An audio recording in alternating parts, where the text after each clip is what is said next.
안녕하세요. 여행과 인문학 이제 5주차 수업이고요. 지난 시간에 해밍웨이 여행지 한번 같이 갔었어요.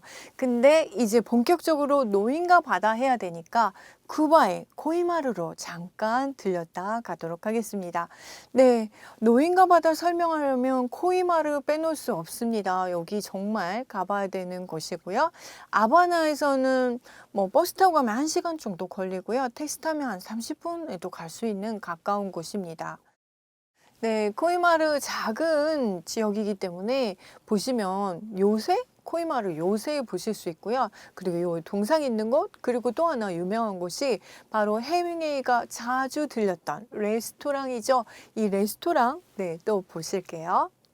네, 라테레자 레스토랑 여기 꼭 가봐야 될 곳 중에 하나입니다. 이제 그럼 본격적으로 라테레자 레스토랑이 안으로 들어가 보겠습니다. 이곳은요, 해밍웨이 사진들이 굉장히 많이 있어요. 게다가 해밍웨이 좌석 코너에 지정석이 있는데요. 양쪽이 바다가 보이는 곳이고요. 네, 가시면 네, 해밍웨이가 항상 즐겨서 이곳에서 먹었다던 술도 좀 드시고 맛있는 것도 많이 먹었으면 좋겠습니다. 해밍웨이는 이곳에 와서 무엇을 했을까요? 물론 식사했죠. 그리고 어부들과 어울려서 이야기를 많이 했다고 합니다. 해밍웨이가 그동안 그렇게 다혈질을 해서 싸움을 많이 했는데 이곳에서는 어부들과 굉장히 잘 지냈습니다. 그리고 항상 좋은 관계를 유지하고 도와주고 이렇게 지냈던 곳이기도 합니다. 그리고 어부들의 이야기를 듣고 나서 노인과 바다라는 이야기를 쓰게 됩니다. 네, 쿠바 해밍웨이 낚시 대회 아까 제가 이야기했는데요. 낚시 굉장히 좋아했어요. 낚시 광이에요. 이 대회는 매년 열립니다. 2020년이 70회 정도 됐고요. 그리고 4일 동안 개최되고, 그리고 인공 미끼만을 써서 바로 그 해밍 노인과 바다에 나오는 청새치 이거를 잡는 대회인데요. 여기 아까 얘기했던 쿠바의 체게바라, 카스트로 이런 사람들도 참여해서 또 상을 타기도 해서 같이 사진 찍기도 했습니다. 자, 그럼 이제 본격적으로 해밍웨이가 왜 이렇게 대단한 작가인가? 도대체 뭐가 그렇게 다른 작가와 다른가라고 하면 첫 번째 문체입니다. 이전에 문장들은요, 수식어 굉장히 많고 장식어구 많고 한 문장이 중문, 복문해서 길게 설명했던 것들이 많은데요. 해밍웨이는 이거 과감하게 싹 다 버리고요. 우리가 진짜 말하는 것처럼 입에서 우리가 대화하는 것처럼 하는 말들을 썼습니다. 그래서 매우 간결하고 현실적인 느낌이 와닿는 그런 문장들을 썼습니다. 해밍웨이와 에피소드가 하나 있는데요. 친구들과 내기를 했습니다. 네가 그렇게 진짜 one true sentence 이렇게 잘 쓴다면 6단어를 써서 즉석에서 우리들을 울릴 만한 그런 소설 한번 써봐라. 네, 어려운 단어 쓰지 않고 네가 할 수 있겠어? 라고 했는데 해밍웨이가 만든 문장입니다. 한번 보시겠습니다. 바로 팝니다. 아기 신발, 네, 사용한 적 없음. 이렇게 짧게 6단어를 써서 그 이야기를 듣고 있던 주변의 친구들이 다 가슴 아파 했다고 합니다. 해밍웨이는 어려운 단어들을 복잡하게 써가지고 뭔가를 하는 것보다 간결하게 핵심적으로 정말 단순한 문체 스타일로 우리들에게 심금을 울릴 수 있는 그런 사람이 진짜 작가다라고 했고요. 본인이 이름처럼 어니스트하게 글을 써라 라고 많은 사람들에게 이야기했습니다. 아까 룩셈부르 박물관에서 세잔의 그림을 보고 느꼈던 해밍웨이가 이렇게 본인만의 문체 스타일을 만들어냈습니다. 그런데 우리가 그렇게 단순하게 글을 쓰면 이거 너무 쉽게 작품이 나오는 거 아니야? 이렇게 생각할 수 있고요. 얘는 깊이가 없어. 이런 말을 할 수도 있을 것 같은데요. 오해입니다. 해밍웨이는 완전 노력파예요. 하루에 연필 7자루 반을 쓰지 않으면 잠을 자지 못할 정도로 독서광에다가 그렇게 연습 노트를 많이 했습니다. 그래서 파리 생활할 때도 레스토랑에 가서 맥주 한 잔, 커피 한 잔 시켜놓고 글 다 쓸 때까지 그거 마시지도 않고 이렇게 기다리면서 네, 딴 사람 와도 물어봐도 보지도 않고 이렇게 연습한 그런 작가이기도 합니다. 얼마나 많은 글을 썼던지 파리 그리고 이쪽 아바나에서 이 주고받은 서신들 그리고 가지고 있는 책 이런 편지가 7,000통이 나왔고요. 그리고 또 독서 책은 9,000권 이상이 나왔습니다. 그래서 정말 해밍웨이가 단순하게 간단하게 글을 쓰는 것 같지만 그렇게 간단하게 쓰기 위해서는 정말 많은 노력을 해야지 글을 쓸 수 있다는 거 여러분도 아시죠? 그리고 또 하나 해밍웨이 하면 해밍웨이 문체 스타일 또 하나 있습니다. 바로 하드보일드 스타일이에요. 이게 뭐야? 무슨 뜻이야? 하드보일드 이게 무슨 말이에요? 바로 삶은 계란을 아주 완숙한 그런 것을 하드보일드라고 합니다. 우리말로 하면 고구마? 네, 우리가 어떤 막 감정이 없이 딱딱하게 그런 것들을 표현한 거를 고구마 먹는다 이렇게 이야기하듯이 그런 스타일이 바로 하드보일드 스타일이에요. 도대체 어찌길래 사람의 감정이나 이런 것들은 정말 나타내주지 않고 아주 냉혹하고 아주 끔찍한 이런 장면들을 그대로 날 것으로 보여주고 그걸 아무렇지도 않게 표현해버리는 스타일을 바로 하드보일드 스타일이라고 합니다. 이거는 이제 해밍웨이에서부터 나왔는데요. 이 영화도 이제 이런 스타일의 영화를 하드보일드 스타일이라고 하는데 지금 보시는 우리나라 영화들이 하드보일드 스타일이 엄청 많아요. 이 중에서 여러분들은 어떤 영화를 보셨습니까? 네, 저는 이 중에서 곡성 봤고요. 네, 비열한 거리 뭐 이런 거 봤어요. 여러분 보시면서 너무 잔혹한 게 저렇게 너무 날 것으로 보여지는 그런 느낌 받으셨어요? 네, 이런 스타일을 하드보일드 스타일이라고 합니다. 해밍웨이는 지금 무기여 잘 있거라. 그다음에 또 뭐 있었죠? 누구를 위하여 종을 울리는 이런 전쟁 영화들을 썼어요. 그런데 그 전쟁 영화를 쓰면서 옆에서 사람이 죽어나가는 이런 장면들을 아무렇지도 않게 네, 단지 7천만 명이 죽었을 뿐이다. 이런 식으로 글을 쓰는 거죠. 왜 감정을 보여주지 않죠? 해밍웨이는 보여준다고 해서 그것이 다 독자들이 이해하고 한다고 생각하지 않아요. 진짜 중요한 작가는 정말 조금만 마치 빙산의 일각처럼 8분의 1만 수면 위로 떠올린 그 빙산만 보여주고 나머지 물에 잠긴 부분들은 독자들이 해석할 몫이다.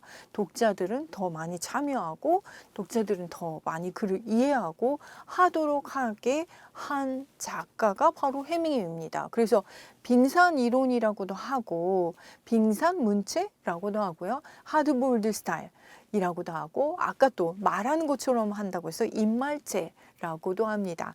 해밍웨이 때문에 이렇게 문체가 확 바뀌어서 해밍웨이한테는 이런 여러 가지 이런 스타일들이 나오게 됐습니다. 해밍웨이 문체 스타일을 잘 보여주는 그러면 예문을 한번 보실까요? 바로 무기여 잘 있거라의 서두에 표현된 이 문장인데요. 겨울이 시작되자 장마가 찾아왔고 장마와 더불어 콜레라가 퍼졌다. 하지만 콜레라가 전염되는 것은 막았고 결과적으로 군대에서는 겨우 7,000명의 희생자가 나왔을 뿐이다. 이렇게 표현했는데요. 이런 스타일은 도대체 어떻게 글을 쓰게 된 걸까요? 바로 가장 중요한 거는 바로 해밍웨이가 기자 출신이라서 기자들은 뉴스에 어떻게 내죠? 육항 원칙의 사실만을 보여줍니다. 그리고 몇 명의 희생자가 나왔고 어떻게 해서 이런 스타일로 쓰다 보니까 이것이 해밍웨이 문체 스타일로 굳어졌을 가능성이 굉장히 크죠. 그래서 이런 스타일. 그러나 우리는 결과적으로는 지금 이렇게 보여지지만 우리는 그 속에서 아니 7,000명이 죽은 희생자를 생각하면서 가슴이 아프겠죠. 이 전쟁이 얼마나 참혹했는지를 그대로 숫자로 보여줬지만 그것을 읽는 독자들은 굉장히 많은 감정의 울림이 있을 거라 생각이 됩니다. 네, 무기여 잘 읽거라. 앞에서도 지금 서두 이렇게 나왔는데요. 마지막 부분도 굉장히 슬픕니다. 사랑하는 여자가 애를 낳다가 죽게 되는 그 장면에서 주인공 남자는 아무 그런 거 없이 그냥 날 것으로 또 다 보여주고요. 다만 손이 흔들렸다. 비가 오는데 그런 손을 흔들고 이렇게 두려움에서겠죠. 그리고 자기가 사랑하는 그런 사람이 죽게 되었을 때 느꼈던 어떠한 가슴 아프다는 이야기 전혀 하지 않습니다. 다만 이렇게 손을 떨었다라는 표현으로 이 모든 것을 다 보여주고 있습니다. 해밍웨이는 아까 이야기한 것처럼 살짝 조금만 객관적인 사실을 통해서 모든 감정들은 우리가 다 느끼고 우리가 독자들이 참여해야 된다고 생각하고 있습니다. 네, 해밍웨이는 이제 문체 스타일 배웠으니까 우리 그러면 주제 한번 볼까요? 어떤 이야기들을 주로 작품에 담고 있는지. 하나는 바로 전쟁이에요. 그리고 또 하나는 자연, 야생 이런 이야기예요. 자연과 야생 어떤 거죠? 막 수렵하고 싸우고 킬리만자로의 눈처럼 그런 거 투르 하다가 막 정말 속에 창자가 다 터지도록 그래도 싸우는 그런 이야기. 그 다음에 노인과 바다처럼 물고기 진짜 막 죽도록 진짜 죽을 듯이 싸우는 그런 이야기들이 있고요. 또 하나는 전쟁 이야기들이 있습니다. 이렇게 두 가지로 나누어져 있습니다. 그러면 본격적으로 노인과 바다 한번 보도록 하겠습니다. 노인과 바다는요, 이전에 바로 발표한 작품이 누구를 위하여 종은 울리나였는데 이 작품 이후에 공백이 좀 있었어요. 발표하지 못하고 다른 거 하나 발표했었는데 별로 주목받지 못했어요. 그러다가 이 노인과 바다는 사실 연재한 소설이에요. 그래서 라이프시의 연재, 그 당시에는 굉장한 원고료를 받고 연재를 했는데 바로 순식간에 정말 일주일 만에 다 동이 나버린 그렇게 인기가 좋았고 그래서 어쩔 수 없이 또 책을 만들어서 내게 됐는데 이게 노벨상까지 타게 됐죠. 사실 노벨상 자신했었어요. 해밍웨이 당연히 내가 왜 이제 받아? 이런 식이었는데요. 근데 노벨상 시상식에는 가지 못했습니다. 왜냐하면 또 해밍웨이가 등산을 갔다가 산불로 전신에 2도 화상을 입습니다. 그래서 대리 연설을 시켰는데 여기서 정말 나는 진실한 그런 이야기들을 쓰려고 했다라는 이야기를 하였습니다. 네, 노인과 바다 읽어보신 분들은 이거 뭐야? 정말 노인이 84일 동안 물고기 잡으러 갔는데 계속 못 잡다가 마침내 잡았는데 상어떼들이 나타나면서 사투를 벌이면서 3일간 끌려다니다가 결국에는 돌아오는데 앙상한 뼈만 가지고 오는 아니 이 단순한 이야기 맞습니다. 그런데 우리가 이 노인과 바다는요, 젊었을 때 읽은 거와 그 다음에 나이가 들어서 읽으면 굉장히 다르게 느껴진다고 합니다. 왜냐하면 이 노인이 살아온 그런 이 바다와의 싸움이 마치 인생의 살아오는 삶의 그런 투쟁같이 보여지기 때문입니다. 여러분들이 조금 더 깊이 있게 한번 다시 보신다면 좋을 것 같습니다. 그러면 본격적으로 배경부터 보도록 하겠습니다. 사실 이 배경은 멕시코만의 아주 작은 어촌 마을이에요. 그리고 정말 이 책의 거의 상당 부분은 바다 위에 있어요. 바다가 배경이라고 해도 될 것 같습니다. 그런 바다 위에서 노인이 싸우고 있는데요. 이 노인은 마치 해밍웨이가 이걸 나이 들어서 썼는데 사실 이전에 젊었을 때 발표한 적이 있어. 아주 단편으로. 근데 시간을 기다린 것처럼 주인공이 나이만큼 되기를 기다린 것처럼 해밍웨이가 꼭 그렇게 딱 맞춘 것 같은 느낌이 저는 굉장히 많이 받았어요. 그리고 이 주인공이 해밍웨이 분신 같은 그런 느낌도 받았어요. 이 주인공 산티아고를 보도록 하겠습니다. 네, 주인공 산티아노는 정말 외로운 노인이에요. 그래서 좀 부인도 죽고 혼자서 외롭게 살고 있고요. 그리고 낚시를 잘 못해서 마을 사람들이 살리오라고 놀려요. 재수 없는 사람이라는 뜻인데 그렇게 놀리는데, 이 산티아고 인생이 정말 여러 번 젊었을 때는 막 혈기도 넘치고 이렇게도 살았지만 지금은 이걸 다 겪어오면서 어떤 새로운 인생관을 받아들인 그런 인물이 바로 산티아고인데요.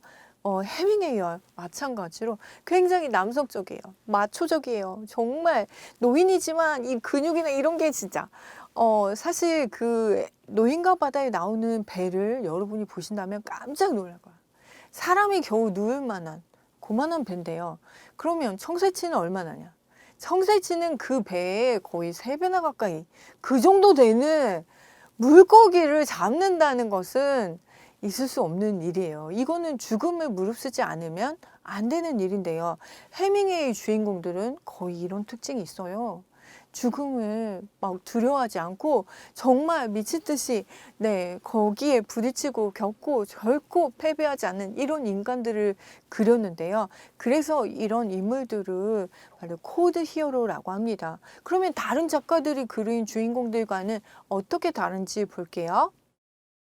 아까 피츠제럴드의 위대한 개츠비 이야기했었는데요. 개츠비는 어떤 인물입니까? 굉장히 해밍웨이 주인공들이 남성적이라면 개츠비 같은 경우에는 사랑을 위해서 물불 안 가리고 여기까지 견뎌온 그런 순정남, 도시남이죠. 그런데 해밍웨이 주인공들은 그런 도시의 세련된 이미지와는 거리가 멉니다. 육체 노동을 하고 약간 그런 스타일.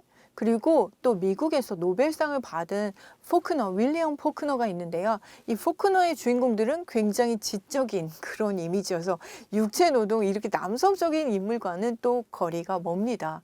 그러면 해밍웨이 주인공들 다시 조금만 더 살펴볼게요. 코드 히어로 보도록 하겠습니다. 해밍웨이의 코드 히어로 대표적인 인물이 바로 산티아고인데요. 죽음 앞에서도 두려워하지 않고 물불 안 가리고 자신의 신념을 위해서 견디고 겪는 그런 인물이 바로 코드 히어로가 되겠습니다.